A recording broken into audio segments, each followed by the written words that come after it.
Yo, what is good, YouTube? It's your boy SavyReacts. I'm back with another video. So for today, we have a video from the channel Llama Arts, and this video is called Pizza Delivery Story 3.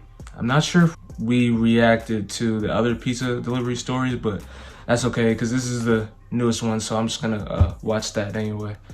Yeah, it's been a while since we last reacted to a Llama Arts video. Which is a shame because they do make some quality content, very scary stories and stuff. So I like their channel and I like to react to it here. But yeah, so I'm gonna be posting this video on Sunday, so I hope you guys had a good Christmas, a great Christmas, hopefully. Hope you have fun with your family.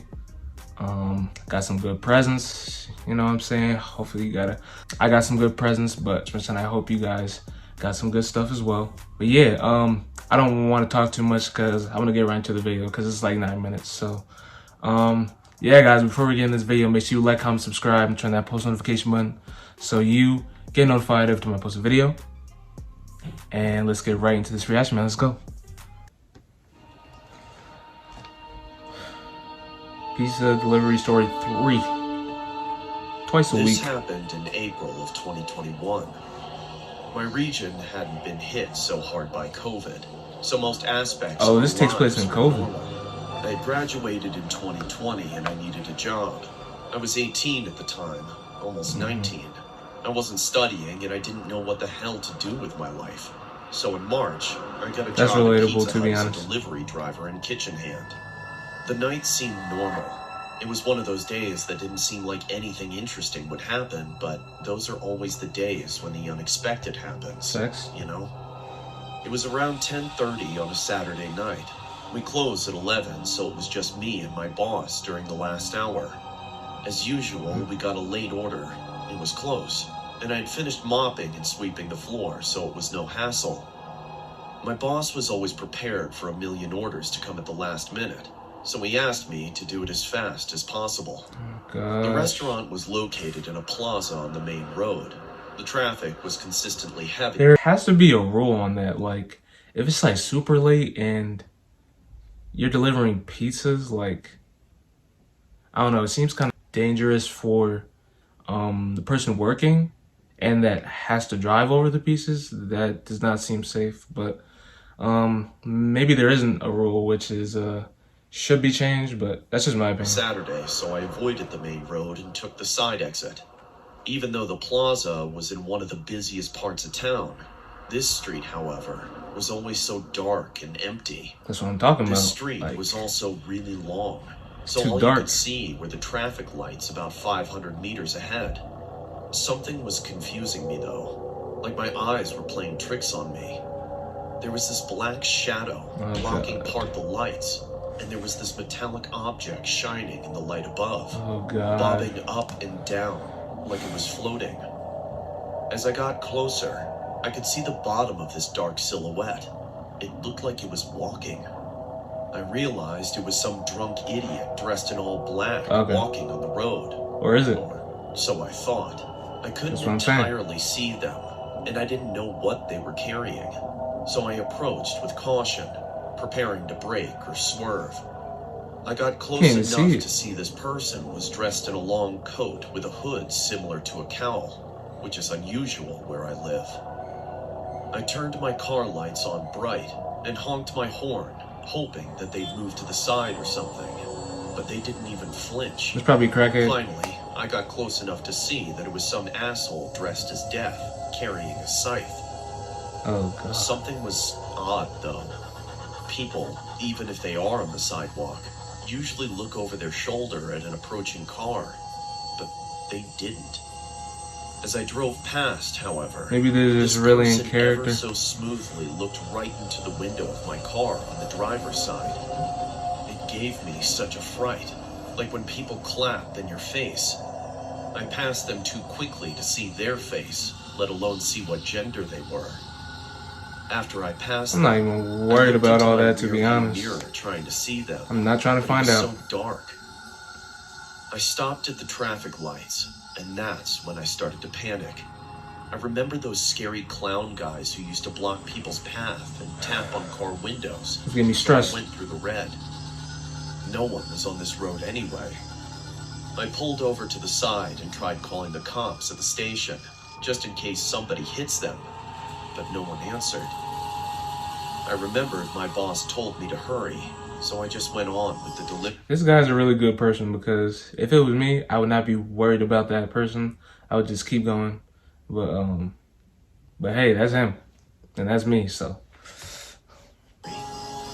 I got to the house and parked on the side of the road, and I gave the people their pizza. It's always awkward handing over the pizza in silence, so to make conversation, I told them what I saw. They laughed and said that it was probably someone making a TikTok. I laughed as well. Maybe. I guess it was a pretty good prank. I got in my car and went to start it, but I couldn't find the keys. It didn't start? Oh, I checked you couldn't outside find my car as well, but I couldn't find them. He yoinked the keys? I searched for ages, but no luck.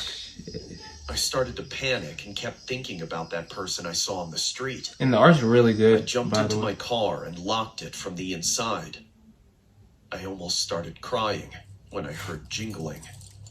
I looked to my right to see that person dressed as Death, holding my keys, staring into my window. I felt he's everything outside. in my body pulsating, but I couldn't move. It was like they were staring into my soul. Eventually, I started acting on instinct. I don't remember thinking or doing it, but all of a sudden I was holding down the locks inside my car. As you should. My car is small and only has 2 doors. But he has so the keys, so that's not going to be good. Across and hold both the locks down. They started spamming the car remote and trying to open the door. I was using all my energy to hold down those locks. I don't think I'd ever used so much effort and strength before in my life. Damn. Again, I froze. I tried yelling at them, but I was holding my breath. Finally, a peep of strange sound came out as I gasped for air. I started screaming profanity at them. I screamed so much that my words became gibberish. A feeling of numbness took over my body, and I couldn't hear myself screaming anymore. My whole body was being controlled by my anxiety, and my ears were ringing. I was I don't blame you. profusely. All this time, I couldn't take my eyes off them. This person, this thing, standing over my car with a scythe. I knew that if they got in, I wouldn't stand a chance. The shadow from the hood hit their face. How you know you wouldn't stand a chance? You probably could, because it's probably just... They stopped trying to get in and just looked at me. I started screaming out of exhaustion, and I became dizzy, and my vision was blurred. There was a silence, and then about 10 dogs started barking close by. Let's go. This gave me hope. They came in clutch. While leaning on the scythe, they lowered their body and put their face only a few centimeters from the window. Finally, I could see this person had covered themselves with a skull mask. We both froze and just stared at each other. I couldn't help but look into their eyes. The eyes. There was something unnerving about them. It's death. They didn't look like they were holding in laughter, like it was a prank. Through this creepy skull mask, Like he wanted to kill you or something? Curious, like how a little kid looks at an animal in the zoo. I shut my eyes and started calling for help. I had been screaming for so long, why couldn't anyone hear me? I feared that fatigue would take over and they'd get in. At this moment, I swear I was almost convinced that death had come to collect me. I remembered my phone had Google Assist. With my hands still in the locks, I tried my luck and said, "Hey, call 000." It worked, and my phone contacted emergency services. This is giving me anxiety. I cannot describe the feeling I got hearing the voice of the operator on the other line. Just had to make sure there's nothing back there. I heard the blunt jingle of keys dropping. I opened my eyes, and the person dressed as Death had disappeared. Thank God. I tried looking around, but I didn't want to move. I just spoke to the lady on the line while holding the locks. She told me to keep doing what I was doing, and that she was sending the police. I waited on the line with her until the police arrived. It felt like hours, but it was only around 10 minutes. I told her what had happened. That's good. The because the person was threatening and I feared for my safety, I was required to make a formal statement to the station. They told me they'd keep it on file. The officers spoke to the people in the neighborhood, and none of them heard me scream or saw anything, and they were used to the dogs going off at night. I found my keys around 2 meters from my car. I called my boss, and the officers followed me back to my work, where I signed out. I then followed them to the police station. I called my parents, and they took my statement. It was almost 1 a.m. when it was finally finished. That's process. This was a couple of months ago, but sometimes it feels like I'm going crazy. It was probably some asshole messing with me. I mean, he's still working there? They just looked so curious, like they were studying me. I would quit, to be honest with you. Or they enjoyed watching me feel helpless and terrified. I still do deliveries, but I never leave my keys in the car. That was not a good idea. Damn. But yeah, yet another good video by Llama Arts. Shit, if I was him, bro, I would definitely quit, because just like the anxiety he probably had from that night should have like carried over to like what he did after at that job. And to me, that would probably bring up too many memories, and I probably won't be able to get my job done at all. But I guess he's different for doing that, so props to him for that. If this is real, because I don't know if this is even real or not, but I think his videos are real. But yeah, guys, that'll be the end of the video. Make sure you like, comment, subscribe, and turn that post notification button so you get notified every time I post a video. And I'm gonna be out.